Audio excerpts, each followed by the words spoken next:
The annual Whitmore family barbecue was in full swing on a sunny afternoon at my uncle's country club in Napa Valley, when my cousin Caroline's voice sliced through the hum of laughter and clinking wine glasses. "Oh wow, Ellie's here, still pushing paper at some desk job, hun?"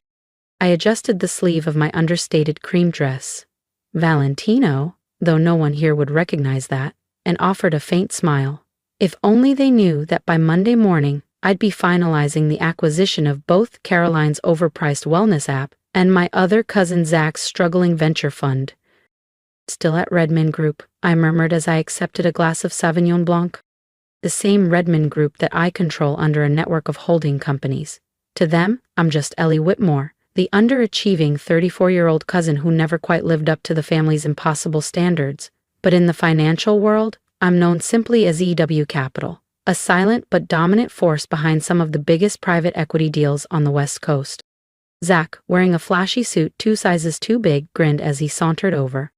"You know, Elle, I could hook you up. We're always hiring entry-level admin staff, better than whatever 9-to-5 grind you're stuck in." I took a slow sip to hide my amusement. He had no idea I had already bought Whitestone Ventures, his firm, piece by piece, through silent partners and trust-owned shell entities. "That's really generous, Zach," I replied sweetly.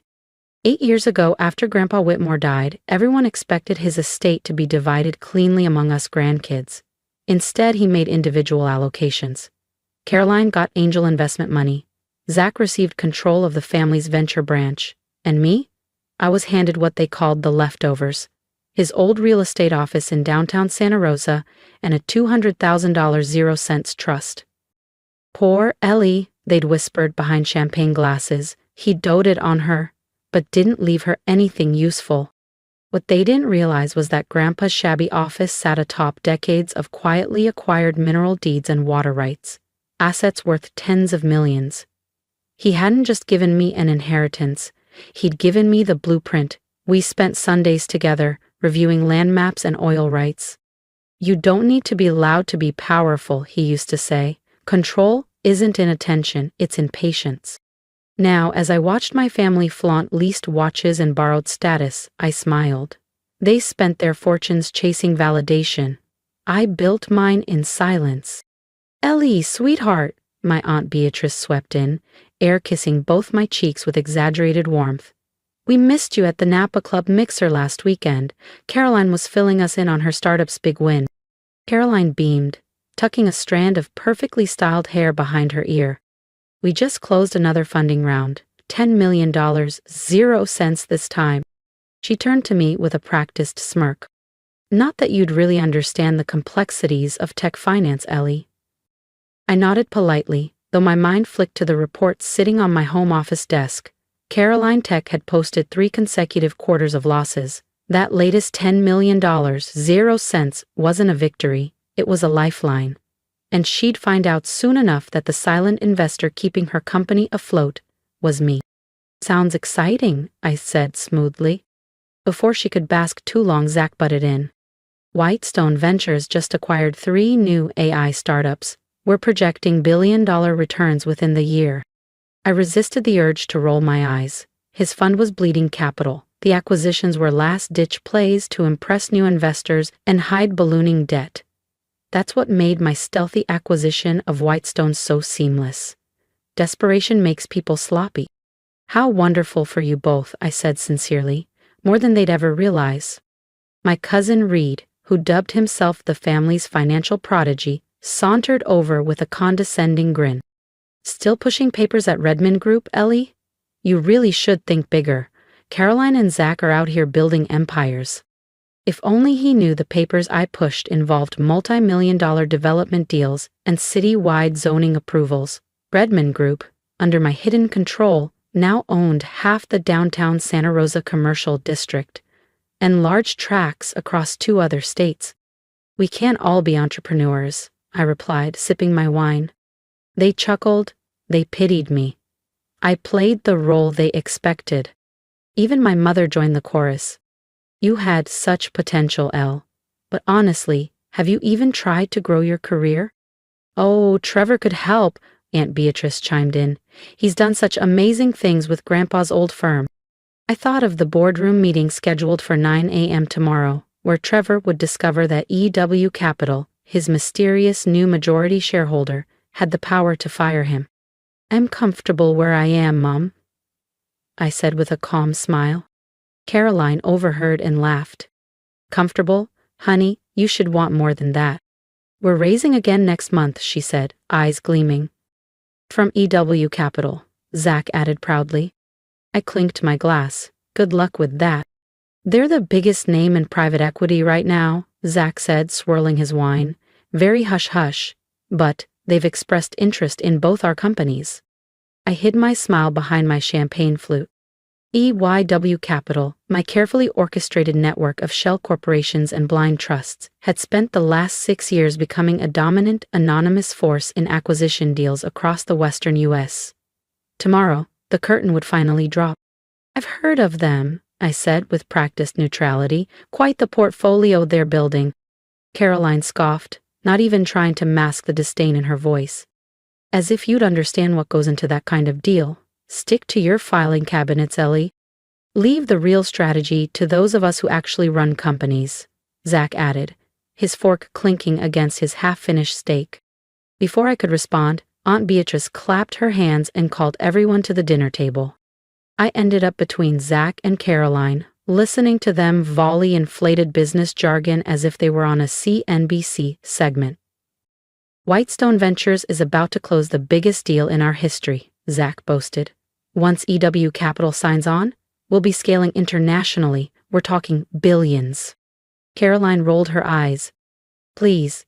Your dinosaur of a firm is one misstep from collapse. My wellness AI platform is the future, and trust me, EW knows it." They're leaning toward me. If only they knew the truth. That both of their companies already belonged to me. Their pleas, pitch decks, and projections had all funneled into my strategy. Their destinies had already been decided over mahogany boardroom tables and NDA-laced email threads. "Speaking of your future," my mother's voice floated from across the table. "Ellie, have you thought about going back to school? Maybe get that MBA you always talked about." I pictured my corner office. Glass walls overlooking downtown Santa Rosa, marble floors, the discreet security detail outside my door, and the wall, lined with framed contracts, each one a silent takedown. "I'm fine where I am, Mom," I said gently. Zach snorted. "That's the problem. No ambition. Grandpa would be crushed if he saw you now." I touched the gold key around my neck, the one to Grandpa's old office, where it had all begun. "I think Grandpa understood more than you ever did."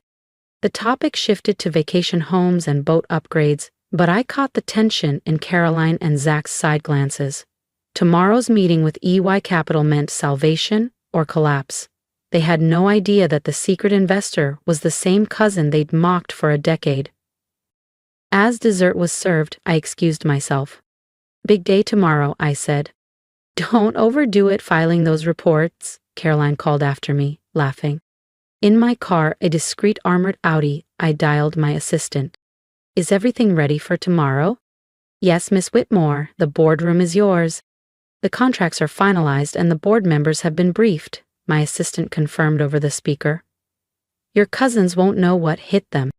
I drove back to my penthouse loft overlooking Santa Rosa, designed not with flashy displays like Caroline's pastel art gallery of a condo or Zach's velvet-curtained bachelor palace, but with quiet sophistication, natural woods, clean lines, and a sense of calm Grandpa always valued.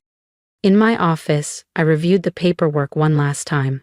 Tomorrow, EW Capital would lift the veil and my entire family would see the truth. Their invisible cousin hadn't just built a career, I'd built a legacy.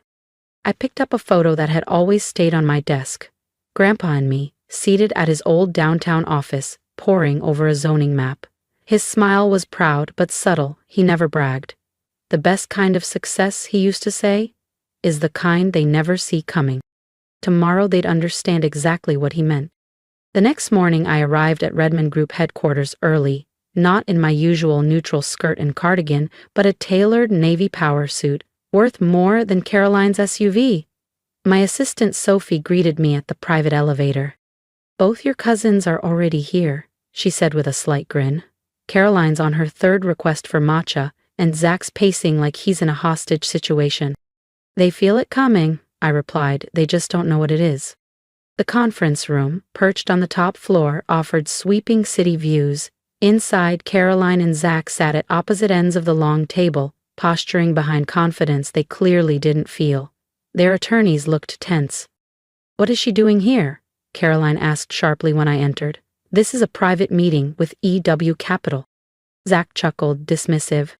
"Ellie, we appreciate the moral support, but this is a bit over your head. Maybe grab us some coffee while the real decision-makers arrive." I set my briefcase on the table. "I think you'll find I'm right where I need to be."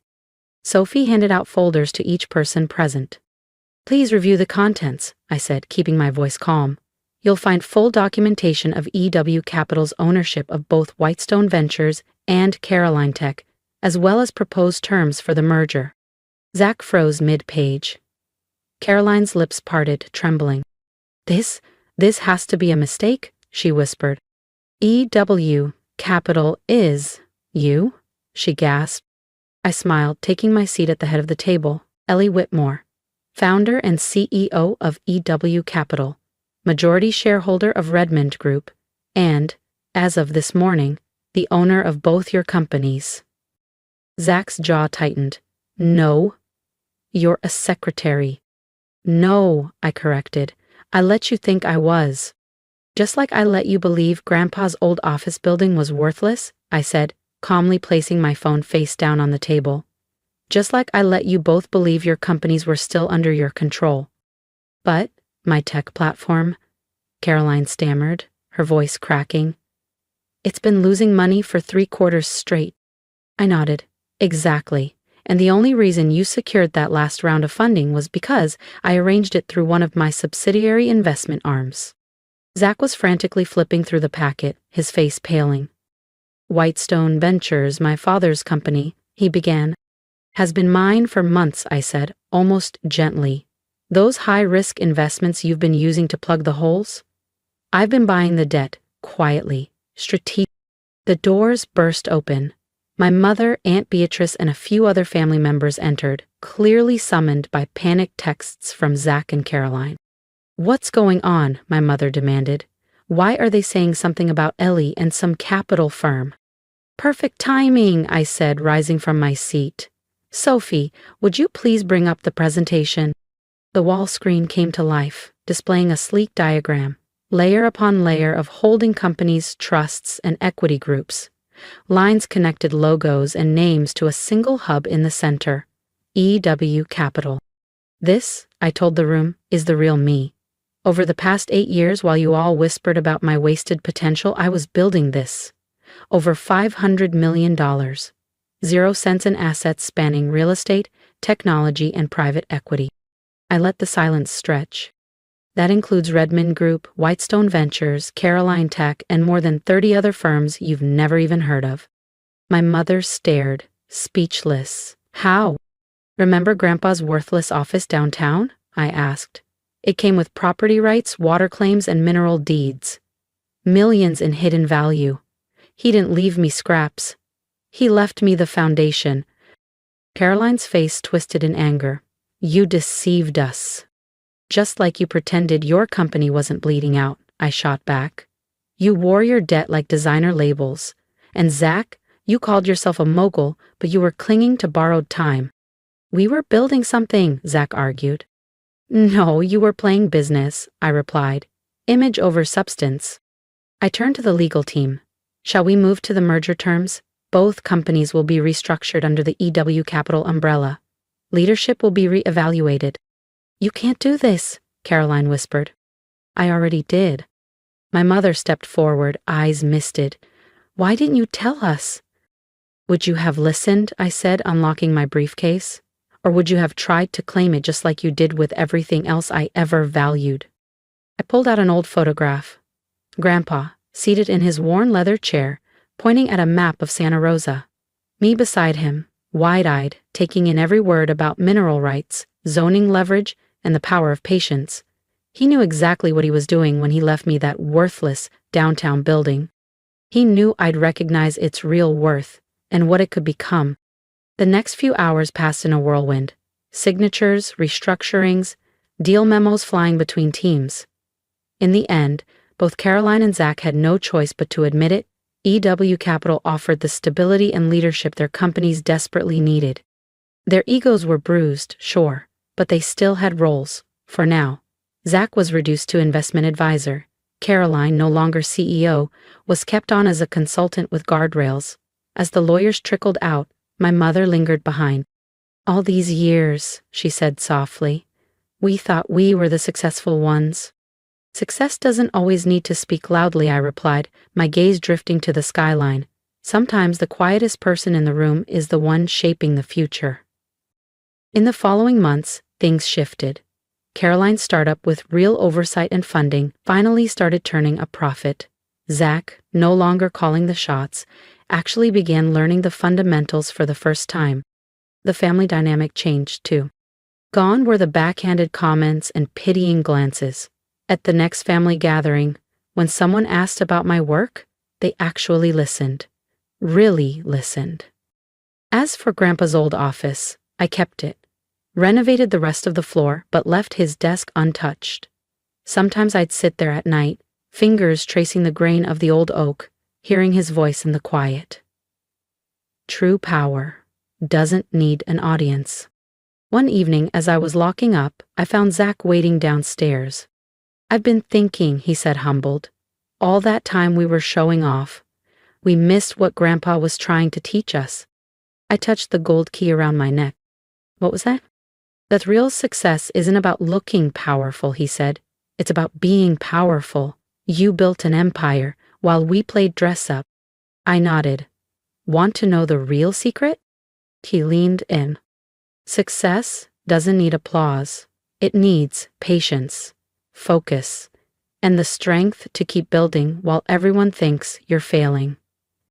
As I walked to my car, the city skyline rose before me. My skyline, though few knew it. Sometimes the best revenge isn't shouting, "I told you so." It's proving yourself right quietly, completely, until they can't ignore it anymore. And sometimes that truth comes wrapped in a $500 million 0 cents empire. And the sweetest success of all? Victory on your own terms. Thank you. Not just for watching, but for seeing me. For years I was the invisible one, the overlooked cousin, the secretary at family dinners who nobody thought twice about, but while they were talking over me, I was building quietly, brick by brick, until the empire spoke for itself. If you've ever been underestimated, dismissed, or told you weren't enough, I want to hear from you. Drop a comment below and tell me, what are you building in silence? And if my journey resonated with you, hit that subscribe button. Not for the drama, but for the reminder that true success doesn't need permission or applause. It just needs persistence. Here's what I've learned. You don't need to explain your dreams to people who laugh at them. You don't need to shout to make an impact. What you do need is vision, patience, and the courage to keep going even when no one is watching. Because one day, those same people who doubted you will have no choice but to recognize what you've become. Build in silence. Win with grace, and never forget, you get to define what success looks like.